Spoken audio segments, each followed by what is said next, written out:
Halo pemirsa, senang sekali kami kembali hadir menemani Anda dengan rangkuman kabar, berita politik, peristiwa, dan juga budaya yang terjadi di seluruh penjuru dunia. Bersama saya Azhar Putra, inilah program Sorotan Dunia selengkapnya.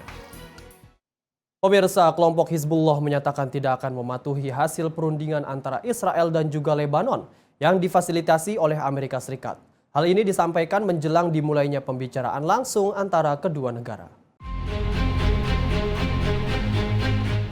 Seorang pejabat politik senior Hezbollah menyatakan bahwa kelompoknya tidak akan terikat pada kesepakatan apapun yang dihasilkan dalam perundingan antara Israel dan Lebanon. Pernyataan ini disampaikan menjelang pertemuan langsung pertama antara pejabat Israel dan Lebanon dalam beberapa dekade terakhir. Perundingan tersebut dijadwalkan berlangsung di Amerika Serikat dengan tujuan mencari solusi diplomatik terhadap ketegangan yang terus berlanjut. Namun penolakan dari Hezbollah dinilai dapat menjadi hambatan serius bagi upaya mencapai kesepakatan damai di kawasan tersebut. Tim redaksi Sinpo TV melaporkan. Sementara itu pemirsa, ketegangan terjadi antara Presiden Amerika Serikat Donald Trump dan juga Paus Leo ke-14 soal perbedaan pandangan mengenai konflik di Iran yang kian meruncing dalam sejumlah pernyataan publik kedua tokoh dan mencerminkan perbedaan mendasar antara kedekatan politik dan juga moral. Presiden Amerika Serikat Donald Trump dan Paus Leo ke-14 terlibat dalam perang pernyataan terkait konflik Iran. Perbedaan pandangan ini mencerminkan dua pendekatan yang berbeda dalam menyikapi konflik internasional antara kebijakan keamanan dan seruan moral. Donald Trump menegaskan kebijakan keras terhadap Iran dan menilai langkah tersebut diperlukan untuk menjaga keamanan global. Sebaliknya, Paus Leo ke-14 menyuarakan penolakan terhadap perang dan menekan pentingnya dialog serta penyelesaian damai.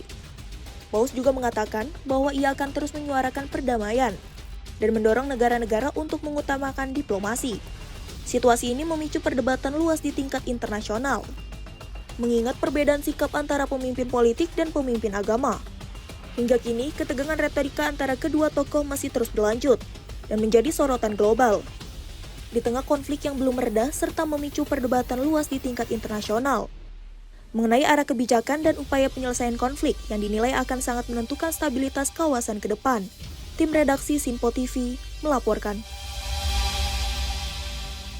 Pemirsa, Perdana Menteri Italia Giorgia Meloni menyebut pernyataan Presiden Amerika Serikat Donald Trump terhadap Paus Leo ke-14 sebagai tidak dapat diterima. Pernyataan Perdana Menteri Italia muncul setelah Trump mengkritik Paus Leo ke-14 terkait sikapnya yang menolak perang.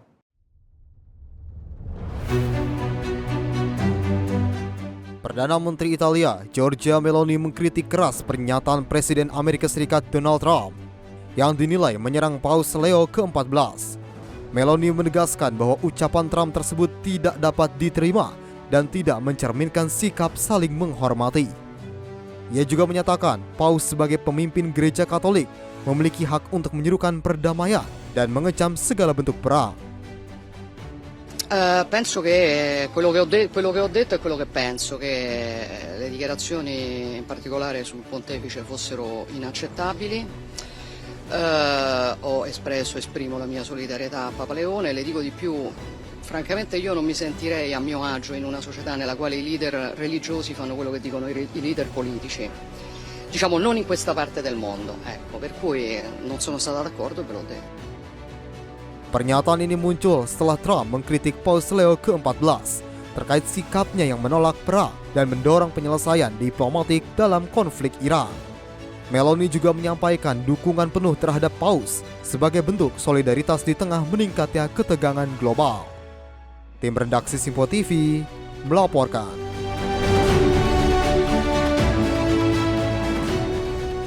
Presiden Prabowo Subianto disambut pasukan kehormatan saat tiba di Istana Élysée Paris. Kunjungan tersebut menjadi bagian dari upaya memperkuat hubungan kerjasama Indonesia dan juga Perancis. Presiden Republik Indonesia Prabowo Subianto melanjutkan agenda diplomasi luar negeri dengan mengunjungi Istana Élysée Paris pada Selasa 14 April 2026 untuk bertemu Presiden Perancis Emmanuel Macron. Kedatangan Presiden Prabowo disambut langsung oleh Presiden Macron bersama pasukan kehormatan Prancis. Upacara penyambutan tersebut menjadi simbol penghormatan dan persahabatan antara kedua negara. Usai penyambutan, kedua pemimpin melakukan pertemuan empat mata di ruang Les Salons des Portraits. Pertemuan itu membahas penguatan kerjasama bilateral di berbagai sektor strategis, serta pertukaran pandangan terkait isu global. Agenda kemudian dilanjutkan dengan jamuan makan siang resmi sebagai bagian dari diplomasi tingkat tinggi untuk mempererat hubungan Indonesia-Prancis. Dalam kunjungan ini, Presiden Prabowo turut didampingi Sekretaris Kabinet Teddy Indrawijaya. Tim redaksi Simpo TV melaporkan.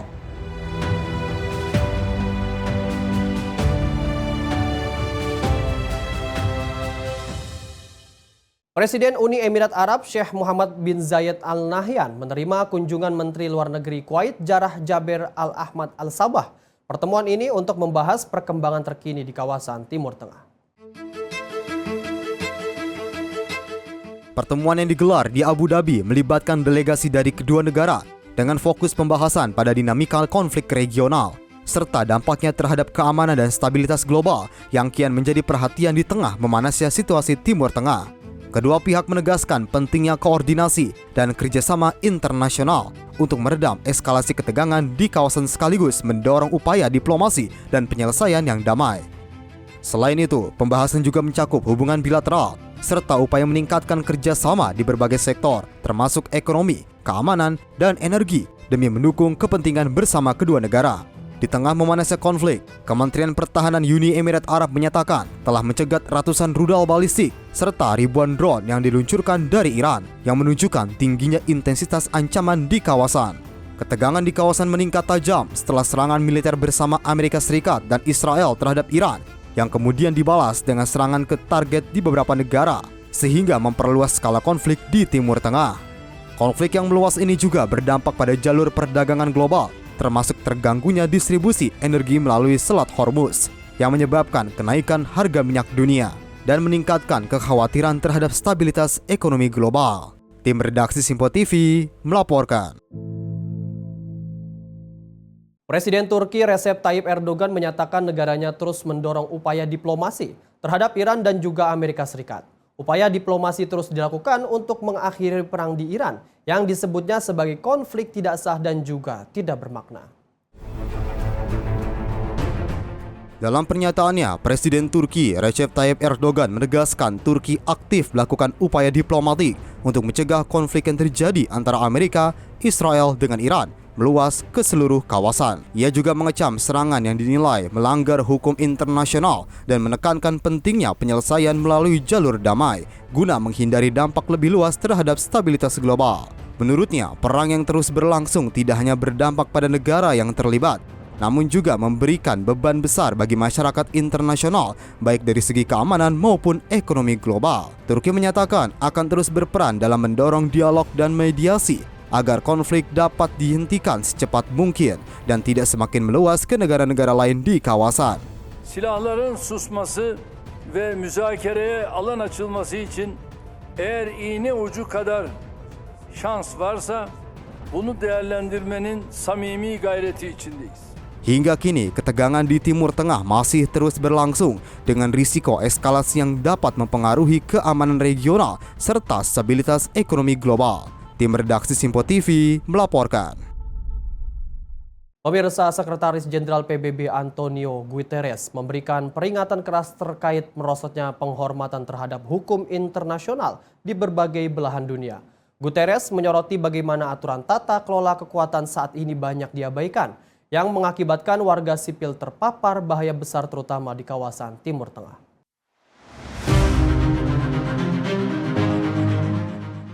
Dalam pidatonya, Sekjen PBB Guterres menegaskan bahwa hukum internasional saat ini sedang terancam. Aturan mengenai pelaksanaan permusuhan dan penggunaan kekuatan tidak lagi diperhatikan. Bahkan perlindungan terhadap personel PBB juga turut dilanggar. Ia memperlihatkan bahwa ketiadaan hukum hanya akan melahirkan kekacauan, penderitaan, dan kehancuran. Sebagai wujud komitmen PBB, Guterres dijadwalkan mengunjungi Den Haag untuk memperingati hari jadi ke-80 Mahkamah Internasional. Kunjungan ini menjadi pesan tegas bahwa PBB tetap berdiri di belakang institusi yang melindungi perdamaian, keadilan, dan kedaulatan. Terkait krisis di Timur Tengah, Guterres menegaskan tidak ada solusi militer. Ia mendesak agar negosiasi serius segera dilanjutkan. Gencatan senjata dipertahankan, serta hak kebebasan navigasi internasional termasuk di Selat Hormuz harus dihormati oleh semua pihak. This wholesale assault on international law has consequences. Lawlessness breeds chaos. Lawlessness fuels suffering. Lawlessness leads to destruction. And this is not the moment to retreat from international law. It's the moment to reaffirm it. Guterres menyerukan pentingnya pengutamaan diplomasi di atas eskalasi, serta mengajak semua pihak untuk kembali komitmen terhadap hukum internasional demi perdamaian dan martabat manusia. Tim redaksi Sinpo TV melaporkan.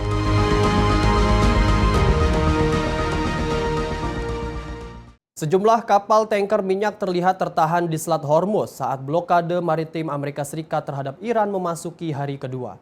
Blokade ini mulai mengganggu arus pasokan energi global.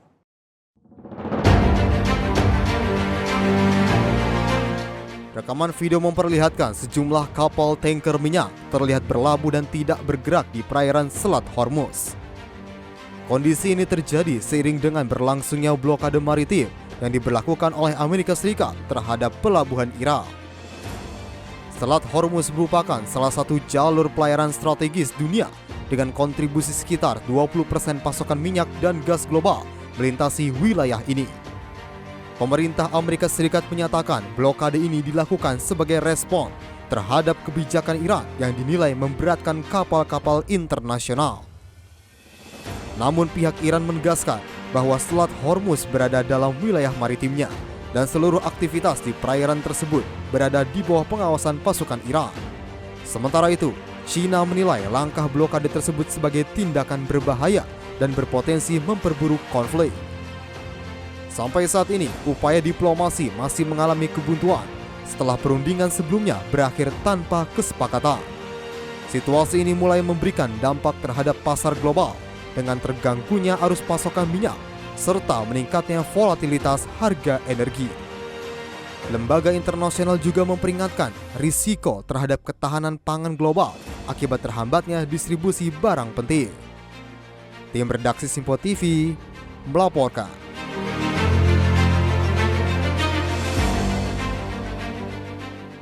Paus Leo ke-14 menggelar misa khusus di Aljazair. Misa ini sebagai bagian dari kunjungan resmi dalam rangkaian tur Afrika yang disambut antusias oleh umat Katolik setempat. Paus Leo ke-14 mengawali kunjungannya ke Afrika dengan memimpin misa khusus di Basilika Our Lady of Africa di ibu kota Aljazair sebagai bagian dari agenda resmi kunjungan apostoliknya di kawasan tersebut. Kehadiran Paus disambut antusias oleh umat Katolik yang membadati area gereja untuk mengikuti ibadah dan menyaksikan langsung momen langka tersebut. Dalam khutbahnya, Paus menyampaikan pesan perdamaian dan pentingnya persatuan di tengah beragam tantangan global, serta mengajak umat untuk terus menjaga toleransi dan keharmonisan. Kunjungan ini menjadi bagian dari rangkaian tur Afrika yang bertujuan memperkuat hubungan dengan komunitas Katolik di kawasan, sekaligus mempererat dialog antar umat beragama. Agenda kunjungan Paus dijadwalkan akan berlanjut ke sejumlah negara lain di Afrika dengan serangkaian kegiatan keagamaan dan diplomatik. Tim redaksi Sinpo TV melaporkan. Badai topan Super Sinlaku menghantam wilayah kepulauan terpencil milik Amerika Serikat di Samudra Pasifik. Kepulauan itu terancam dilanda angin kencang, hujan lebat, dan juga banjir yang luas.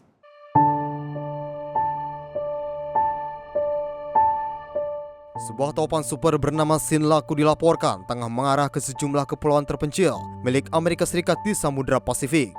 Dengan pergerakan yang terus dipantau secara intensif oleh otoritas cuaca, badai ini diperkirakan melintasi Kepulauan Mariana Utara dengan kekuatan angin yang sangat destruktif serta curah hujan yang tinggi, yang berpotensi memicu kondisi cuaca ekstrim di sejumlah wilayah. Otoritas cuaca setempat menyatakan topan ini berpotensi menyebabkan banjir, kerusakan infrastruktur, dan gangguan listrik dalam waktu yang cukup lama, seiring dengan kuatnya angin dan intensitas hujan yang terus meningkat. Warga di wilayah terdampak diminta untuk meningkatkan kewaspadaan dan mengikuti arahan evakuasi guna menghindari risiko lebih besar, termasuk potensi banjir dan angin kencang yang dapat membahayakan keselamatan.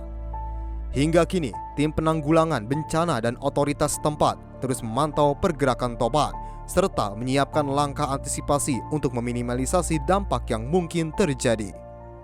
Situasi ini menjadi perhatian mengingat potensi dampak luas terhadap keselamatan warga dan kerusakan di wilayah tersebut serta risiko terganggunya aktivitas dan layanan dasar di daerah terdampak.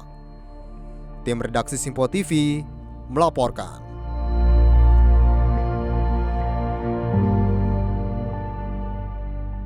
Aparat kepolisian Israel mengamankan sekitar 70 pria asal Palestina yang ditemukan bersembunyi di dalam kompartemen sampah sebuah truk. Para pria tersebut diduga nekat melakukan aksinya demi bisa masuk ke wilayah Israel untuk mencari pekerjaan.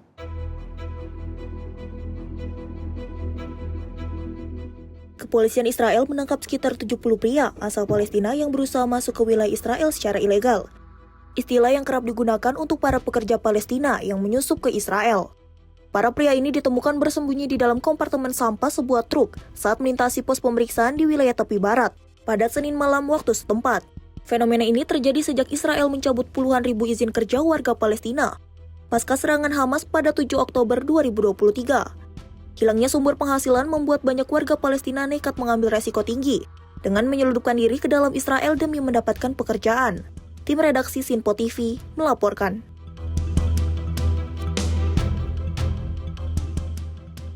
Sebuah insiden penembakan mengerikan terjadi di sebuah sekolah menengah kejuruan di Turki. Peristiwa penembakan ini menyebabkan 16 orang terluka dan pelaku mengakhiri hidup.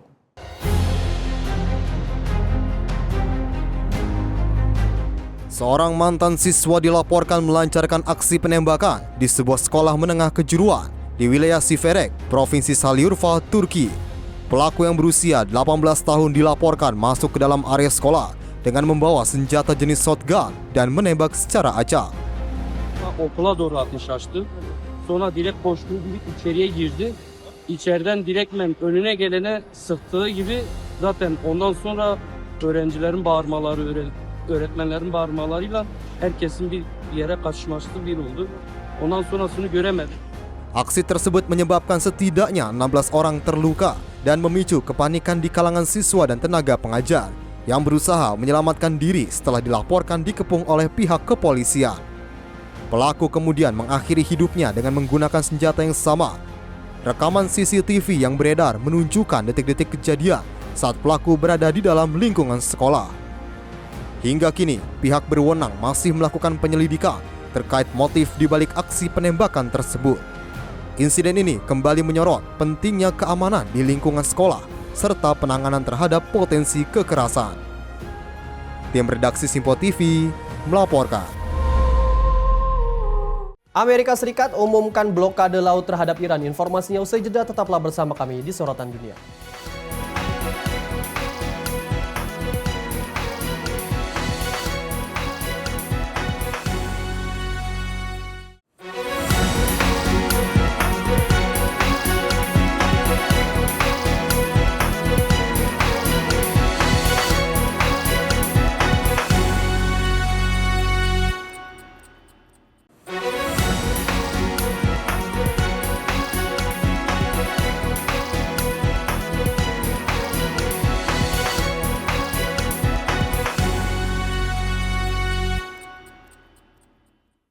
Terima kasih pemirsa, Anda masih menyaksikan Sorotan Dunia. Informasi kami lanjutkan. Pemirsa, di mana Presiden Amerika Serikat Donald Trump mengonfirmasi blokade laut terhadap pelabuhan Iran telah dimulai. Upaya ini dilakukan sebagai bagian dari tekanan terhadap Teheran di tengah konflik yang terus berlangsung. Presiden Amerika Serikat Donald Trump menyatakan blokade laut terhadap Iran telah resmi diberlakukan. Langkah ini menargetkan aktivitas kapal yang masuk dan keluar dari pelabuhan Iran. Sebagai bagian dari strategi menekan Teheran, Trump menegaskan bahwa langkah tersebut diambil untuk mencegah Iran melakukan tekanan terhadap dunia terkait jalur strategis Selat Hormuz. Blokade ini diberlakukan setelah perundingan antara Amerika Serikat dan Iran berakhir tanpa kesepakatan dalam upaya mencapai penyelesaian diplomatik. Langkah tersebut diperkirakan akan memberikan dampak besar terhadap pasar energi global, mengingat Selat Hormuz merupakan jalur utama distribusi minyak dunia. Has the blockade started, sir? Yeah, started 10 o'clock. Is it your anticipation, Mr. President, that other countries will assist in this effort to blockade Iran and those? Yeah, other countries are going to also. Which countries, sir? We don't need other countries, frankly, but they've offered the services. We'll let it be known probably tomorrow. Sementara itu, Iran menyebut blokade tersebut sebagai tindakan ilegal dan memperingatkan akan adanya potensi balasan jika keamanan wilayahnya terancam. Tim redaksi Simpo TV melaporkan. Rencana blokade Amerika Serikat di Selat Hormuz menimbulkan kekhawatiran global. Blokade Amerika Serikat berpotensi mengganggu pasokan energi dan mendorong kenaikan harga minyak dunia.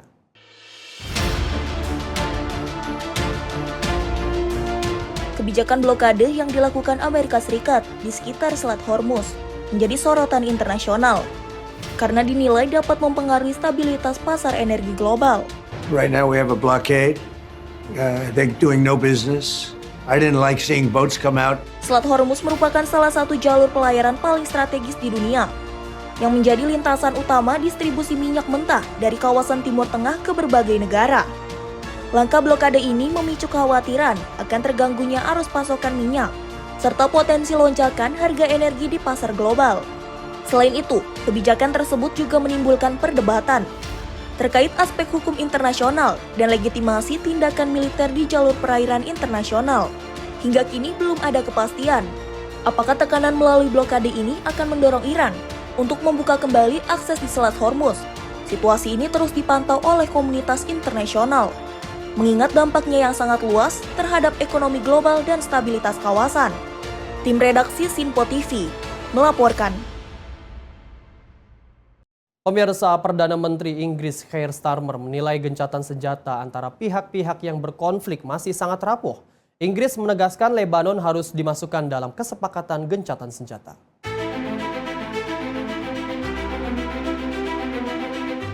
Perdana Menteri Inggris Keir Starmer menyatakan bahwa gencatan senjata yang saat ini berlangsung masih berada dalam kondisi yang sangat rapuh dan rentan terhadap pelanggaran di lapangan. Starmer menekankan pentingnya memperluas cakupan kesepakatan agar mencantumkan Lebanon sebagai bagian dari upaya menjaga stabilitas kawasan. Menurutnya, tanpa keterlibatan Lebanon, risiko eskalasi konflik masih terbuka dan dapat menghambat upaya deeskalasi secara menyeluruh. Pernyataan ini disampaikan di tengah meningkatnya ketegangan di kawasan Timur Tengah. Meski telah ada kesepakatan gencatan senjata sementara, sejumlah negara terus mendorong agar kesepakatan damai diperluas dan diimplementasikan secara menyeluruh untuk mencegah konflik meluas ke wilayah lain. Tim redaksi Simpo TV melaporkan.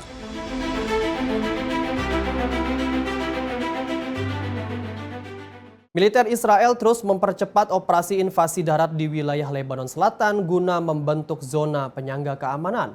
Pertempuran sengit kini berfokus di kota strategis Bin Jebel, seiring dengan meningkatnya jumlah korban jiwa termasuk ratusan petugas medis dan juga warga sipil.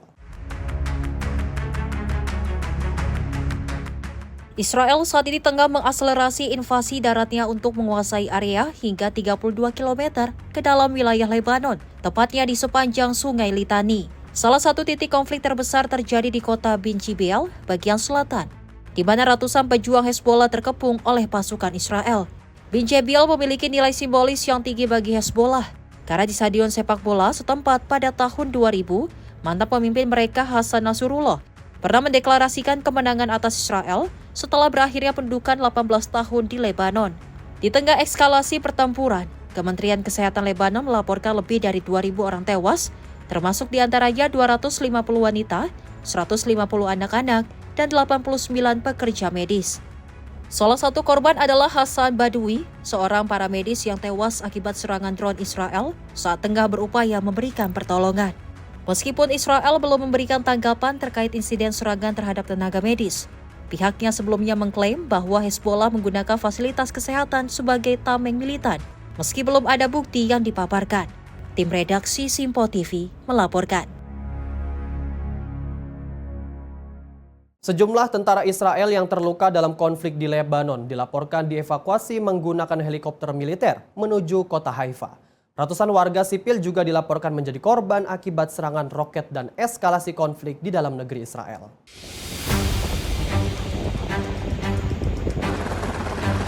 Sejumlah tentara Israel yang terluka dilaporkan dievakuasi menggunakan helikopter dari wilayah konflik di Lebanon menuju kota Haifa. Rekaman video evakuasi menunjukkan helikopter mendarat di helipad Rumah Sakit Rambam. Dengan tim medis telah siaga untuk segera menangani para korban. Para prajurit yang terluka langsung dievakuasi menggunakan tandu dan ambulans untuk mendapatkan perawatan intensif di rumah sakit.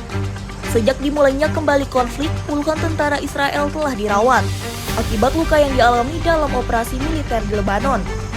Sementara itu, ratusan warga sipil juga dilaporkan menjadi korban akibat serangan roket dan eskalasi konflik di dalam negeri Israel. Di pihak lain, otoritas kesehatan Lebanon menyebut ribuan orang menjadi korban jiwa dan luka-luka sejak operasi militer terus meluas di kawasan. Situasi ini terjadi di tengah mandeknya perundingan antara Amerika Serikat dan Iran yang sebelumnya berlangsung tanpa kesepakatan. Hingga kini, konflik di perbatasan Israel dan Lebanon masih terus berlangsung dengan intensitas yang belum menunjukkan tanda mereda, serta resiko eskalasi lebih lanjut yang dapat memperluas cakupan konflik ke wilayah sekitar dan meningkatkan dampak kemanusiaan di kawasan tersebut. Tim redaksi Simpo TV melaporkan.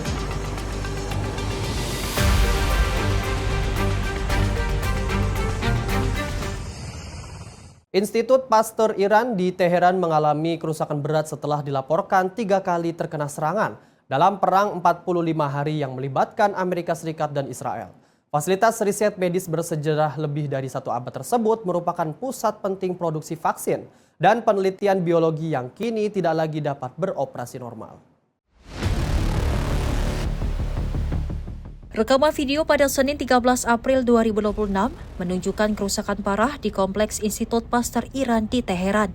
Bagian luar bangunan terlihat hancur dengan sejumlah struktur rusak berat.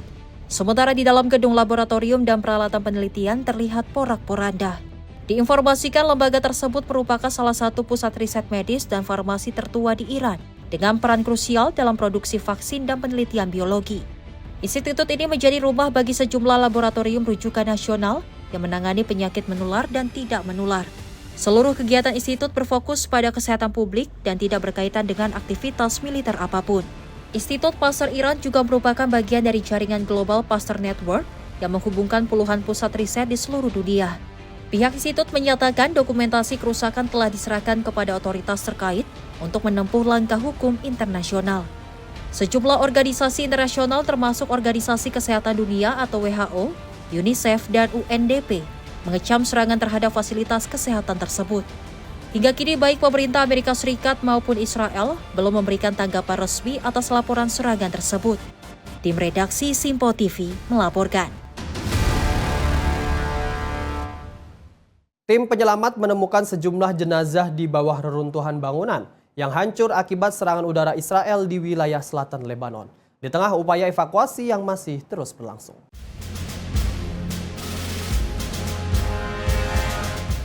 Tim penyelamat terus melakukan proses evakuasi dengan mencari korban yang tertimpa reruntuhan bangunan akibat serangan udara Israel di wilayah Chalkin, Lebanon Selatan. Rekaman video dari petugas di lokasi menunjukkan petugas darurat bekerja di sekitar lokasi kebakaran sambil mengevakuasi jenazah korban ke dalam ambulans yang telah disiagakan. Menurut laporan media nasional Lebanon, serangan juga menargetkan wilayah sekitar, termasuk kota Maifadon. Namun hingga kini belum ada data resmi terkait jumlah korban dalam insiden tersebut. Kementerian Kesehatan Lebanon menyebut total korban tewas akibat serangan Israel sejak awal Maret telah mencapai lebih dari 1.800 orang, dengan ribuan lainnya mengalami luka-luka. Sementara itu, militer Israel menyatakan serangan tersebut menargetkan posisi kelompok bersenjata Hezbollah di wilayah Lebanon Selatan. Serangan ini terjadi di tengah dinamika diplomatik regional, menyusul pengumuman penghentian sementara operasi militer Amerika Serikat terhadap Iran. Selama 2 pekan, Iran menyatakan kesiapan untuk menghentikan operasi militer defensif jika serangan dihentikan, serta menjamin keamanan jalur pelayaran di Selat Hormuz dalam periode tersebut. Di sisi lain, pemerintah Lebanon menegaskan perlu dilibatkan dalam kesepakatan gencatan senjata dan menolak adanya pihak lain untuk mewakili kepentingan dalam negosiasi. Hingga kini, situasi keamanan di wilayah perbatasan masih tegang, dengan resiko eskalasi konflik yang masih terbuka. Tim redaksi Simpo TV melaporkan. Pemirsa, Iran merilis rekaman video yang menunjukkan angkatan lautnya memperingatkan 2 kapal perusak Amerika Serikat untuk menjauh dari Selat Hormuz atau beresiko menjadi sasaran militer Iran. 2 kapal perang itu dilaporkan memasuki perairan strategis pada Sabtu dalam misi menjaga keamanan jalur pelayaran dari ancaman ranjau laut. Iran merilis rekaman video yang menunjukkan angkatan lautnya memberikan peringatan kepada dua kapal perusak Amerika Serikat, USS Michael Murphy dan USS Frank E. Peterson, dalam melintasi Selat Hormuz. Dua kapal perang tersebut dilaporkan memasuki perairan strategis pada Sabtu dalam misi menjaga keamanan jalur pelayaran dari ancaman ranjau laut. Kehadiran keduanya menjadi perhatian global karena merupakan perlintasan pertama kapal perang Amerika sejak dimulainya operasi militer bersama dengan Israel terhadap Iran pada akhir Februari. Menurut Komando Pusat Amerika Serikat, misi ini bertujuan memastikan Selat Hormuz tetap aman dan terbebas dari ancaman militer. USS Frank E. Peterson dan USS Michael Murphy merupakan kapal perusak modern kelas Arleigh Burke yang mampu menjalankan berbagai misi tempur, termasuk pertahanan udara dan pengawalan armada. Keduanya saat ini beroperasi di wilayah Laut Arab sebagai bagian dari Abraham Lincoln Carrier Strike Group dalam operasi militer yang disebut Epic Fury. Operasi tersebut diketahui menargetkan fasilitas nuklir, infrastruktur rudal dan drone, serta pusat komando Iran. Tim redaksi Simpo TV melaporkan. Pemirsa, Parlemen Iran mulai menyiapkan rancangan undang-undang baru untuk mengatur lalu lintas pelayaran di Selat Hormuz, salah satu jalur energi terpenting di dunia. Aturan ini akan memberi otoritas lebih besar kepada Teheran untuk mengawasi dan memungut tarif dari setiap kapal yang melintasi perairan strategis tersebut. Anggota Parlemen Iran, Ali Shirinzad, mengonfirmasi bahwa parlemen telah meletakkan dasar hukum bagi rancangan undang-undang baru terkait navigasi di Selat Hormuz. Dalam wawancara yang disiarkan televisi negara Iran, Shirinzad menyatakan Iran kini berupaya mengatur sendiri jalur pelayaran tersebut melalui kerangka hukum nasional yang telah disiapkan. ماهیت و ساختار اصلی این قانون رو طراحی کرده. در این کمیسیون‌هایی که اشاره کردم با حضور همین 8 نماینده و دیگر نمایندگانی که در این حوزه حرف و پیشنهادی داشتن این مقدمات مسئله رو و چارچوب کلی با اون ماهیت که اشاره کردم رو به تصویب رسونده. ما در این قانون اختصاصاً مسئله کنترل، نظارت و مدیریت راهبری کشتی‌ها، شناورهایی که حاوی هر محموله‌ای باشن. اینجا دقت کنید، اینجا خودش یک موضوعه. یعنی اولا کنترل نظارت کاملی که در Ali menambahkan, setiap kapal, baik kargo, penumpang maupun kapal wisata, nantinya wajib membayar tarif resmi kepada Iran. Langkah ini dinilai menjadi bagian dari strategi Tehran untuk memperketat kendali atas jalur pelayaran internasional yang menjadi urat nadi distribusi minyak dunia. Ketegangan di Selat Hormuz terus meningkat setelah pembicaraan damai selama 21 jam antara Iran dan Amerika Serikat di Islamabad gagal mencapai kesepakatan. Sebelum meninggalkan Pakistan, Wakil Presiden Amerika Serikat J.D. Vance menyebut kegagalan perundingan itu sebagai kabar buruk bagi Iran. Sementara itu, juru bicara Kementerian Luar Negeri Iran, Ismail Baqai, menyatakan masih ada perbedaan pandangan besar dalam 2 hingga 3 isu penting sehingga kesepakatan belum tercapai. Tim redaksi Simpo TV melaporkan. Amerika Serikat, Australia, dan Filipina menyelesaikan latihan militer gabungan di Laut Cina Selatan. Latihan ini bertujuan meningkatkan kerjasama dan kesiapsiagaan antar pasukan. Philippine Navy Warship 20 in accordance with international and Philippine. Latihan militer gabungan antara Amerika Serikat, Australia, dan Filipina telah resmi berakhir setelah berlangsung selama 4 hari. Latihan ini melibatkan berbagai aset angkatan laut dan udara, termasuk kapal perang, pesawat tempur, serta peralatan militer lainnya yang digunakan untuk meningkatkan kemampuan operasi bersama. Pihak militer Filipina menyatakan, latihan ini bertujuan untuk memperkuat interoperabilitas, kerjasama dan kohesi antara negara peserta dalam menghadapi berbagai tantangan keamanan di kawasan.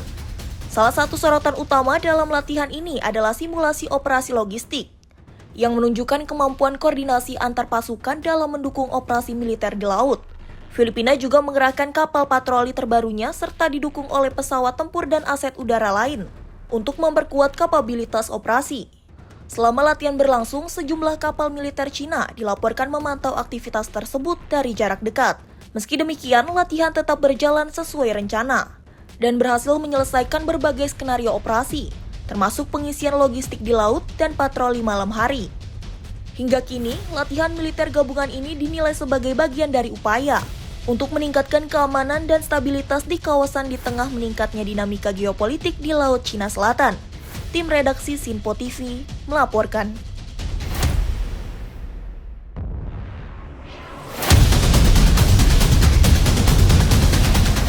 Krisis LPG, warga India kembali ke kayu bakar. Informasinya usai jeda, tetaplah bersama kami di Sorotan Dunia.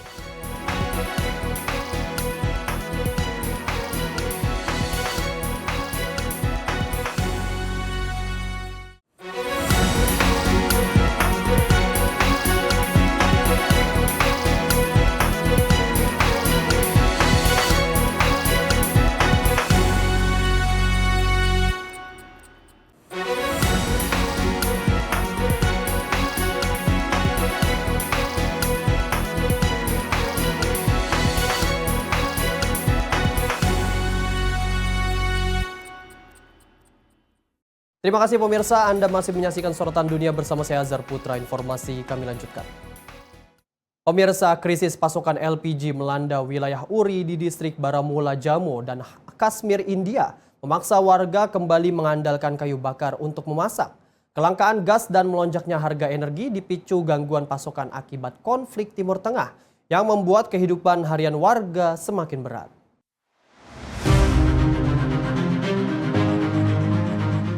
Bagi keluarga yang tinggal di sepanjang garis kontrol atau line of control di Kashmir, India, menyiapkan makanan kini menjadi perjuangan setiap hari. Kelangkaan LPG membuat banyak rumah tangga harus menunggu hingga berminggu-minggu untuk mendapatkan pasokan gas. Akibatnya, warga terutama kaum perempuan terpaksa kembali masuk ke hutan untuk mencari kayu bakar. Praktik yang sudah lama ditinggalkan setelah pemerintah mendorong penggunaan LPG sebagai energi yang lebih bersih. Rekaman video menunjukkan seorang anak perempuan membawa ikatan kayu bakar di atas kepala menuruni lembah pegunungan untuk digunakan memasak. Sementara di dapur-dapur rumah warga, perempuan terlihat menutup wajah dengan kain untuk melindungi mata dari paparan asap pekat. Warga setempat mengeluhkan kondisi ini sebagai beban berat yang merampas hak mereka untuk hidup layak. Selain kelangkaan gas, pasokan listrik yang tidak stabil juga membuat kompor induksi tidak dapat diandalkan. Akhirnya, kayu bakar menjadi satu-satunya pilihan untuk memasak dan menghangatkan rumah. Pedagang LPG setempat menyebut panic buying juga menjadi penyebab tambahan kelangkaan. Mereka menyebut banyak warga menimbun tabung gas melebihi kebutuhan sehingga memperparah distribusi bagi warga lain. Krisis ini dipicu gangguan pengiriman LPG melalui Selat Hormuz akibat memanasnya ketegangan geopolitik antara Amerika Serikat dan Iran. Kenaikan harga LPG domestik di India serta pembatasan pasokan komersial turut memperburuk situasi. Tim redaksi Sinpo TV melaporkan.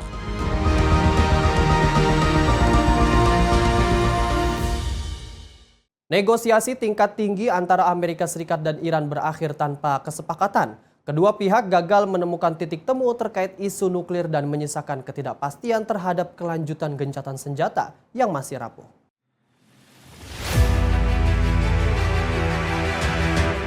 Perundingan langsung antara Amerika Serikat dan Iran yang berlangsung selama lebih dari 20 jam di Islamabad, Pakistan, berakhir tanpa kesepakatan meski sebelumnya diharapkan mampu menghasilkan terobosan diplomatik di tengah meningkatnya ketegangan di kawasan.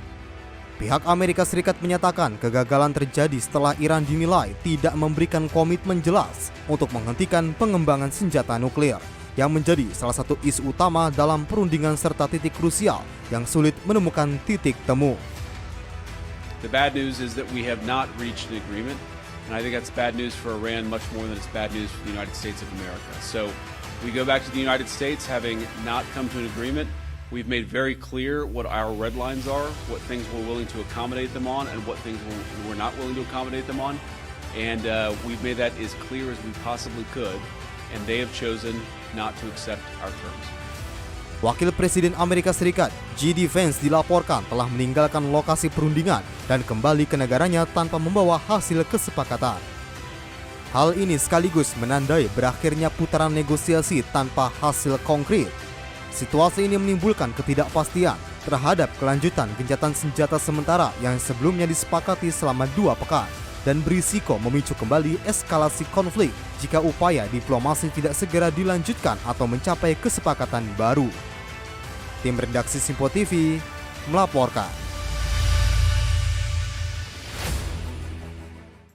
Sejumlah kapal tanker dikabarkan terhenti di Selat Hormuz. Hal ini terjadi tak lama setelah perundingan antara Amerika Serikat dan Iran berakhir tanpa kesepakatan.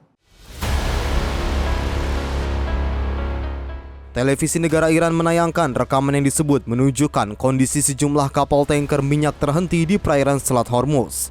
Meski demikian, waktu dan lokasi pasti dan rekaman tersebut belum dapat diverifikasi secara independen. Media Iran melaporkan sejumlah kapal tanker raksasa termasuk Serifos, Cosperley, dan Heronghai telah berlayar melalui rute dekat Pulau Larak dengan kapasitas masing-masing mencapai 2 juta barel minyak. Situasi ini terjadi setelah perundingan antara Amerika Serikat dan Iran yang berlangsung selama lebih dari 20 jam berakhir tanpa kesepakatan maupun kejelasan jadwal negosiasi lanjutan.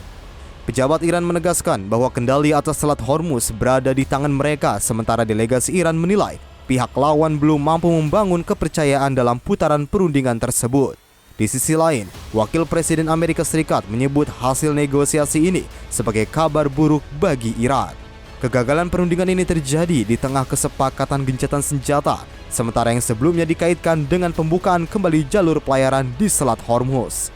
Hingga kini, ketegangan di jalur perdagangan energi global tersebut masih terus berlangsung, dengan risiko gangguan distribusi minyak dunia serta dampak lanjutan terhadap stabilitas ekonomi global. Tim redaksi Simpo TV melaporkan.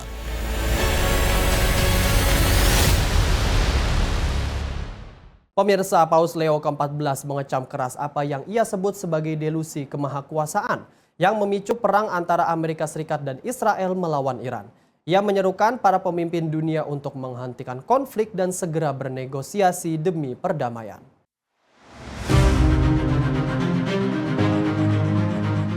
Paus Leo ke-14 menyampaikan kecaman terkerasnya terhadap perang yang melibatkan Amerika Serikat dan Israel melawan Iran dalam doa malam di Basilika Santo Petrus di Vatikan.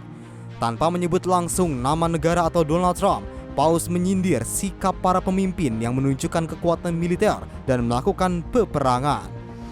In fact, we have a worldwide economic crisis, energy crisis, situation in the Middle East of great instability, which is only provoking more hatred throughout the world.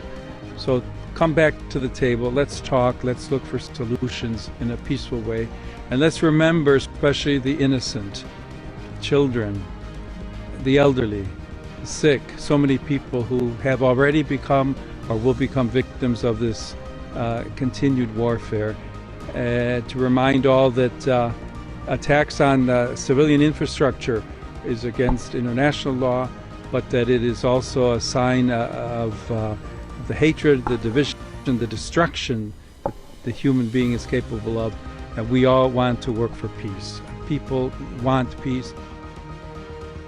Pernyataan ini disampaikan saat Amerika Serikat dan Iran mulai negosiasi langsung di Pakistan di tengah gencatan senjata yang masih rapuh. Paus juga menyebut bahwa doa adalah cara untuk memutus siklus kejahatan dan membangun dunia tanpa pedang, drone, dan keuntungan yang tidak adil. Ia menegaskan Tuhan tidak pernah memberkati perang, terlebih lagi perang yang menjatuhkan bom dan menyebabkan penderitaan bagi manusia.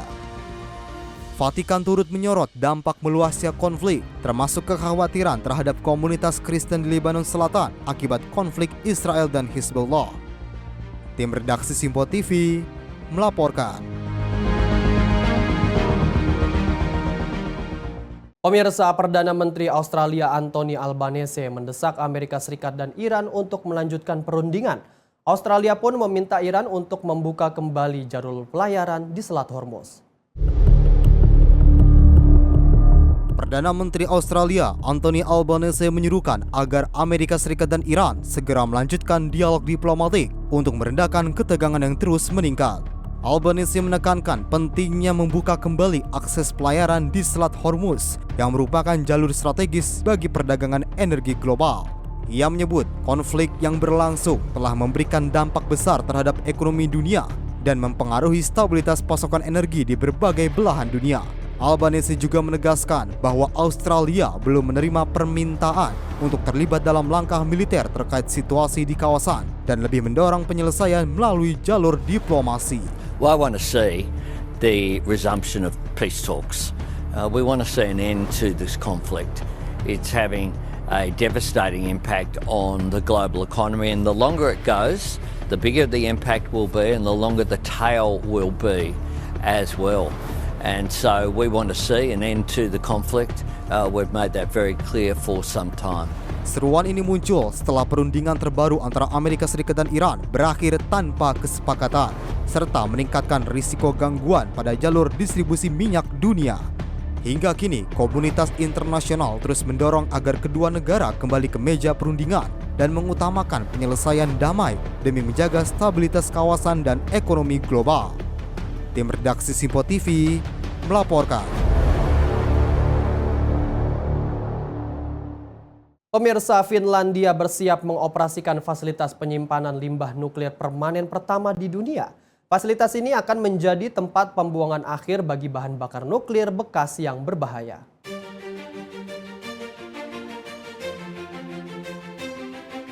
Sebuah terobosan dalam pengelolaan limbah nuklir Finlandia akan segera mengoperasikan fasilitas penyimpanan permanen pertama di dunia yang terletak di kota Onkalo. Fasilitas ini dibangun di kedalaman ratusan meter di bawah tanah dan dirancang untuk menyimpan limbah radioaktif dalam jangka waktu sangat panjang, guna mencegah dampak berbahaya bagi manusia dan lingkungan. Setelah melalui proses pembangunan selama beberapa dekade, proyek ini akhirnya siap memasuki tahap operasional dan akan menjadi tempat peristirahatan terakhir bagi limbah nuklir berbahaya. Sistem penyimpanan di Onkalo dirancang dengan teknologi berlapis, termasuk pelindung logam dan struktur geologi alami, untuk memastikan limbah tetap terisolasi selama ribuan tahun. Langkah ini dinilai sebagai solusi jangka panjang atas permasalahan limbah nuklir global, yang selama ini menjadi tantangan besar bagi banyak negara. Meski demikian, proyek ini juga menimbulkan perdebatan terkait keamanan jangka panjang, serta risiko lingkungan yang mungkin timbul di masa depan. Hingga kini Finlandia menjadi negara pertama yang mengambil langkah konkret dalam menangani limbah nuklir secara permanen dan berkelanjutan. Tim redaksi Simpo TV melaporkan.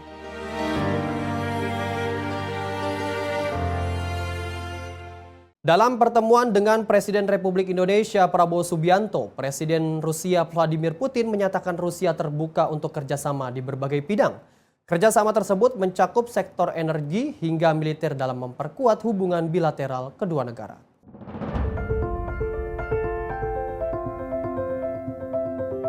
Di tengah upaya memperkuat hubungan bilateral, Presiden Rusia Vladimir Putin menegaskan keterbukaan Rusia untuk bekerja sama dengan Indonesia di berbagai sektor strategis. Pernyataan itu disampaikan saat pertemuan bilateral dengan Presiden RI Prabowo Subianto di Istana Kremlin Moskow pada Senin 13 April 2026.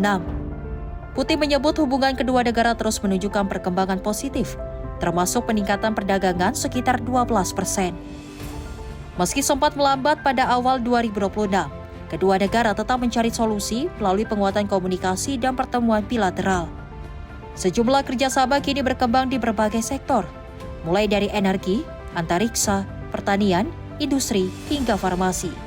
Selain itu, Indonesia dan Rusia juga mendorong kerjasama di bidang militer, khususnya pada sektor pendidikan, yang dinilai penting untuk memperkuat hubungan jangka panjang. Дорогой друг, мне очень приятно, что наши контакты носят регулярный характер и подчеркивают особый характер наших отношений. Мы подписали недавно декларацию о этом особом характере, и действительно он наполняется конкретным содержанием.